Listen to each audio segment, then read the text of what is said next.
बारिश ने दस्तक दे दी है और ये इस सीज़न की बारिश स्टार्ट हो चुकी है, मतलब पहली बारिश यूँ कहूँ।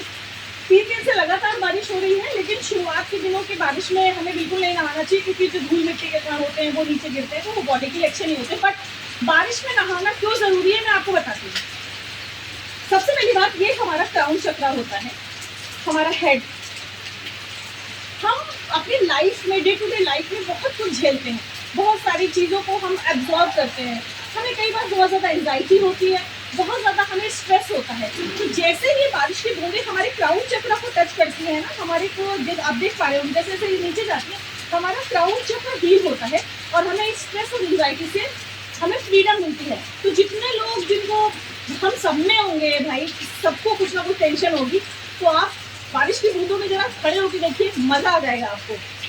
दूसरा बहुत इंपॉर्टेंट पार्ट है वो ये है कि गर्मी का जो मौसम होता है उससे हमारे शरीर में एक अलग तरह की हीट पैदा होती है। आपने देखा होगा डाइजेशन बहुत पुअर हो जाता है, हम बहुत लाइट खाना खाना शुरू कर देते हैं। जैसे ही बारिश आती है ना, वो बॉडी की हीट को बाहर निकालना शुरू करती है। बारिश की बूंदों में नहाने से आपको इसमें राहत मिलेगी। थर्ड इम्पॉर्टेंट, जब कभी भी आप इन बारिश की बूंदों से खेलेंगे, इसमें चलेंगे, तो आपका जो बॉडी है वो सक्रिय होगा, शरीर जो होता है सक्रिय हो जाता है। और अगर मैं आध्यात्मिक दृष्टि से देखूं इस मौसम को, तो इस मौसम को मिलन और प्रेम के मौसम से भी जोड़ा जाता है, जिसमें भी थोड़े दिन के बाद भी इसी महीने 20 तारीख से सावन लग जाएगा। तो शिव और पार्वती ने सावन के महीने को मिलन का भी, यानी प्रेमी युगलों का महीना भी कहा है। इसीलिए बारिश का मौसम प्रेमी युगलों को बहुत पसंद है। रीज़न क्या है?